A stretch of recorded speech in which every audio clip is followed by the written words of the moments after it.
आप ब्रज में भ्रमण करने के लिए आओगे तो कान्हा जी की लीलाओं का ही आनंद लोगे, क्योंकि कान्हा की लीलाएं तो अनंत हैं। कहते हैं ना, हरि रूप अनंत हरि कथा अनंता।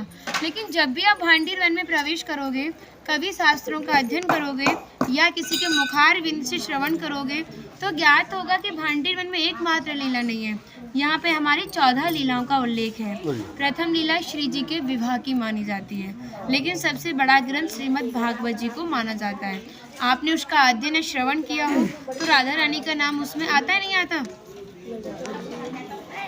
श्रीमद् भागवत में नहीं आता, नहीं आता, बिल्कुल नहीं आता, क्योंकि सुखदेव जी राधा रानी को परम गुरु मानते थे। जब राधा रानी का नाम ही श्रीमद् भागवत जी में नहीं दिया तो विवाह का उल्लेख कैसे हो सकता है? लेकिन श्रीमद् भागवत जी को छोड़ के 12 ग्रंथ ऐसे हैं जो हमारी लाडली जी के विवाह का उल्लेख करते हैं।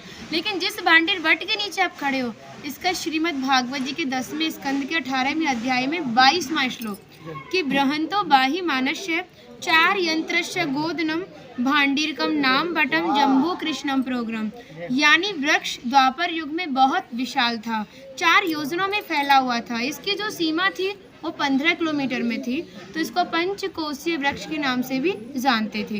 कान्हा जी इन्हीं के शाखाओं पर चढ़ के यमुना मैया को आर पार किया करते थे। मान्यता है कान्हा जी की जो 9 लाख गाय थी दोपहर के समय इसी वृक्ष के नीचे बैठ के विश्राम करती थी। तो माता जो भी माखन मिर्ची रोटी इत्यादि प्रसादम में रख देती थी, सभी ग्वाल वाल एकत्रित होकर दोपहर का भोजन करते थे। और भांडीर वन में सबसे बड़ा विशेष फल इसी प्रसादी का बताया गया है, क्योंकि आप कभी किसी विवाह में जाते हैं तो बिना अन्न प्रसादी के नहीं आते। आप तो लाडली जी के विवाह स्थल ही आए हो। यहाँ पर जो दुर्वासा मुनि थे, जो दूब घास होती है उसी का रसपान करते थे।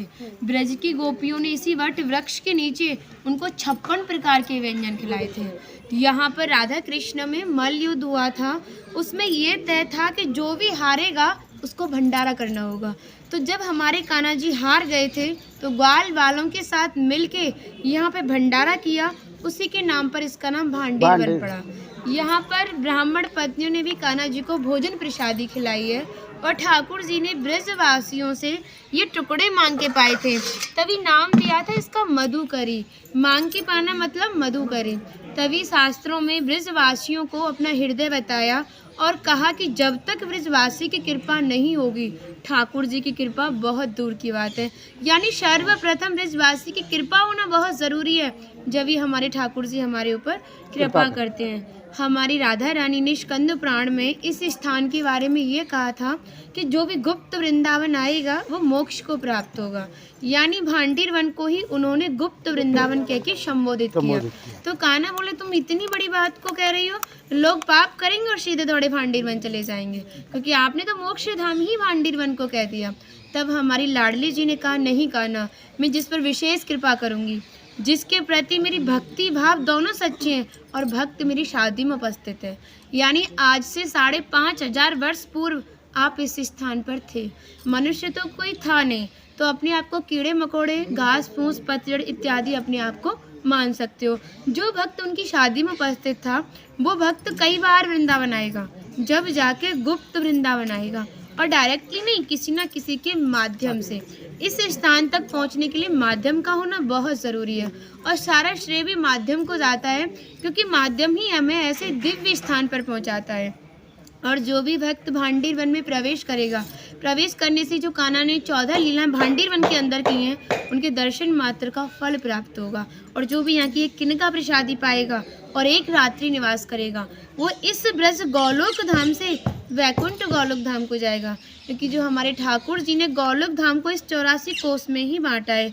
आप यहाँ पे जो भी दर्शन करोगे वो प्रकृति की देन के हिसाब से और मानव निर्मित दर्शन है, लेकिन आप गौलोक धाम में जो भी दर्शन करोगे वो ठाकुर जी के हिसाब से हैं। जैसे गर्ग संहिता के 6वें अध्याय का नाम है गौलोक खंड, आप उसका अध्ययन करोगे तो भांडीर वट का एक दिव्य वर्णन का अध्ययन करोगे। कहते हैं गौलोक धाम में ब्रजा नदी के किनारे भांडीर वट है, यानी यमुना मैया का नाम ही गौलोक धाम में ब्रजा है। तो यहाँ पर भी आप एक भांडीर वट के दर्शन कर रहे हो। कहते हैं लोकनाथ प्रभु जी ने कहा है कि अगर भक्त इस भांडीर वट का दर्शन कर ले, दर्शन मात्र से, स्पर्श की तो बात बहुत दूर की बात है, दर्शन मात्र से ही उसे दोबारा गर्भ में जाना नहीं पड़ता। यानी भक्त 84 लाख योनियों से मुक्त होकर मोक्ष को प्राप्त करता है। बोलो राधे राधे। राधे। इनका माता जी का नाम है इंदुलेखा, जो भगवान की राधा रानी की 8 सखियां थी उनमें से एक है ना। और जो है, कुछ मन नहीं कर रहा, कितनी तारीफ करे, वो है नहीं इसलिए बोल नहीं रहे, गुजरा कृपा कारण ठाट कर दिया। हम सब केवल बाजरे की रोटी खिला रही हो, तुम सच में राधा रानी हो। और ऐसा आशीर्वाद दो हम सबको, सच में ऐसा आशीर्वाद दो कि हमारी मैया भी, हमारी सब माताएं भी थोड़ा थोड़ा जिनसे ये मिलें। देखिए भक्ति का स्तर है, एक इतना बड़ा एक इतना है, तो इनको जो इनसे छोटी भक्ति में ये भी उनको कुछ ऐसी बातें बता के भगवान की ओर आकर्षित करें। सबको ऐसा आशीर्वाद दो। आप ब्रजवासी हो इसलिए सक्षम हो, दे सकती भक्ति हो। बढ़े और ब्रज में वास ब्रज मिले। में वास हो। जय हो, जय हो, जय हो, जय हो।